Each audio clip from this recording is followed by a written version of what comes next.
we always recommend installing an ICO underlay. It flattens the surface and provides an extra protection against leakage. We start with the valley. The roof boarding must be flat, strong, dry, and firmly affixed to the construction.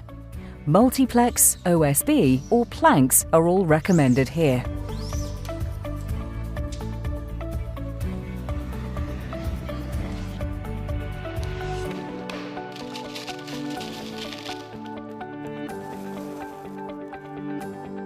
Install the underlay as flat as possible, parallel to the eaves.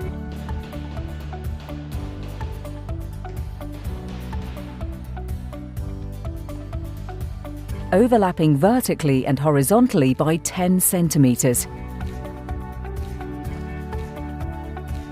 The underlay must be glued onto the drip edges with an ICO shingle stick.